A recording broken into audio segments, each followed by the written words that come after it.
Good morning students. Class 8 chapter है आपका 17। Last chapter में आपने विंड एनर्जी तक कंप्लीट पढ़ लिया था। नेक्स्ट आज है geothermal energy. The heat of energy of the interior of the earth is called geothermal energy. जो पृथ्वी के अंदर हीट एनर्जी है, उस एनर्जी को हम लोग जियोथर्मल एनर्जी कहते हैं। It comes to the surface in the form of hot springs. और ये जो है ये सरफेस पर आती है हॉट स्प्रिंग्स से, जैसे ज्वालामुखी के जरिए या गर्म पानी के कहीं कहीं पे स्रोते पाए जाते हैं, उससे ये बाहर आती है।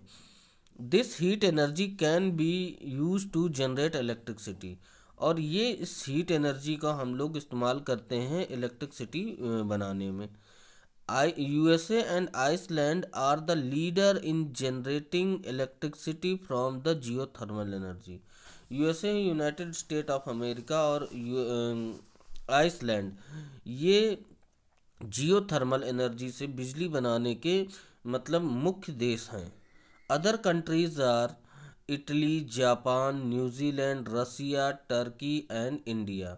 और दूसरे भी कंट्री हैं जो कि जियोथर्मल एनर्जी से इलेक्ट्रिसिटी बनाते हैं। वो देश हैं Italy, Japan, New Zealand, Russia, Turkey and India. Next आ जाते हैं हम लोग tidal energy. The rise and fall of the sea water in coastal area is called tide. समुद्री पानी का ऊपर जाना और नीचे आना जो कि कोस्टल एरिया में होता है, इसे हम लोग टाइड बोलते हैं। The energy from high and low tide is use to turn the turbine and generate electricity. और ये इलेक्ट्रिसिटी आपकी जब लो टाइड होता है, हाई और लो टाइड होता है, जिससे कि पानी में लगी हुई टर्बाइंस घूमती हैं, इससे इलेक्ट्रिसिटी जनरेट होती है। But the technology is not yet fully developed. लेकिन अभी ये टेक्नोलॉजी पूरी तरह से विकसित नहीं हुई है। Such electricity is generate in France, UK, Russia and India. जैसा कि ये इलेक्ट्रिसिटी जनरेट करने के जो मतलब केंद्र बने हैं, वो फ्रांस में, यूके, रसिया और इंडिया में बने हैं। Next energy resources biogas. Organic waste such as farm waste, animal waste and human waste is decomposed to the form of biogas. कुछ ऑर्गेनिक वेस्टेज होते हैं जैसे कि फार्म वेस्ट हुआ, एनिमल वेस्ट हुआ, बीट हुई, अगर ह्यूमन वेस्ट हुआ, इसको डिकम्पोज कर कर बायोगैस बनाया जाता है। It is useful for cooking and lighting home. और ये घर में खाना बनाने के लिए और लाइटिंग मतलब लाइट के लिए यूज़फुल होती है। Large amount of organic manures are produce from biogas plant. और बहुत ज़्यादा मतलब अमाउंट में अगर बनाना होता है तो इसके लिए बायोगैस प्लांट बनाए जाते हैं। India is the leader in the developed of this technology. और भारत इस टेक्नोलॉजी को विकसित करने में मुख्य रहा है। Conservation of mineral and power resource. Minerals and power resource are very important for agriculture and industrial development. देखो, मिनरल रिसोर्स और पावर रिसोर्स बहुत ही ज़रूरी होते हैं एग्रीकल्चर और इंडस्ट्रियल डेवलपमेंट के लिए। If we do not use them judiciously, we may lose them in the near future। और अगर हम उसका इस्तेमाल सही ढंग से या नियमबद्ध नहीं करेंगे तो हम उसको फ्यूचर में खो देंगे। Therefore it is necessary to use them economically। इसीलिए हमें उसका इस्तेमाल बहुत ही इकोनॉमिकली करना चाहिए। The following steps are helpful conserving minerals and power resource. कुछ ये स्टेप्स बताए जा रहे हैं जिससे कि हम मिनरल्स और पावर रिसोर्सेज को अधिक समय तक के लिए कंजर्व कर सकते हैं। एफिशिएंट और यूटिलाइजेशन ऑफ रिसोर्सेज। हमें किसी भी रिसोर्स का जो यूटिलाइज करना है, इस्तेमाल करना है या उपभोग करना है, वो इफ़िशिएंट होना चाहिए, मतलब बेकार में उसका इस्तेमाल ना करें। Improvement in the techniques of extraction and purification, और हमें और टेक्निक्स को इम्प्रूव करना होगा जिससे कि हम उसको प्यूरिफिकेशन कर सकें और एक्सट्रैक्शन कर सकें।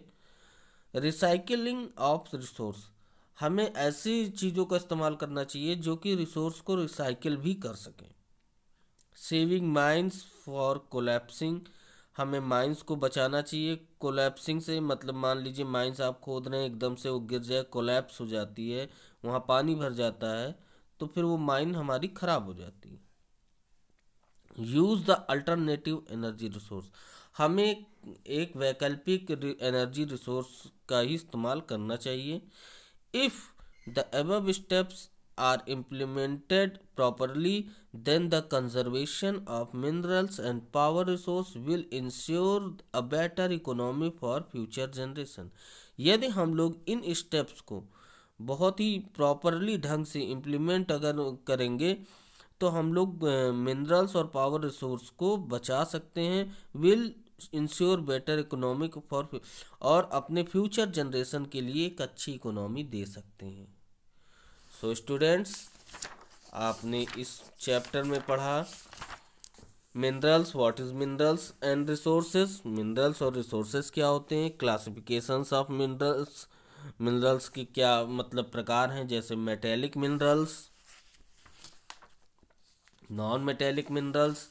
मेटेलिक मिनरल्स में आपका आ जाता है ferrous minerals, non ferrous minerals, और नॉन मेटेलिक मिनरल्स में आपका जैसे माइका, लाइमस्टोन, जिप्सन।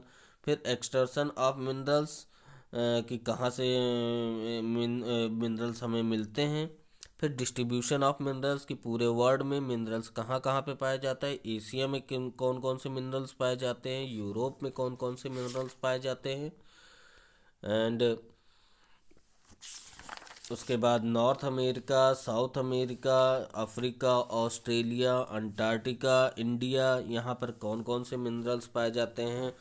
फिर नेक्स्ट आ जाते हैं हम लोग पावर रिसोर्सेज, हमने पढ़ा पावर रिसोर्सेज में कौन कौन से पावर रिसोर्सेज होते हैं। कन्वेंशनल पावर रिसोर्स होता है, नॉन कन्वेंशनल पावर रिसोर्स होता है। कन्वेंशनल पावर रिसोर्स में कौन कौन से रिसोर्सेज आते हैं, जैसे कोयल, petroleum, natural gas, nuclear energy. और नॉन कन्वेंशनल रिसोर्स में आ जाता है जैसे solar energy, hydral energy, wind energy, geothermal energy, tidal energy and biogas energy. At last हम लोगों ने ये पढ़ा कि conservation of minerals and power resources. Students, और नेक्स्ट क्लास में आपको इसकी एक्सरसाइज कंप्लीट कराएंगे।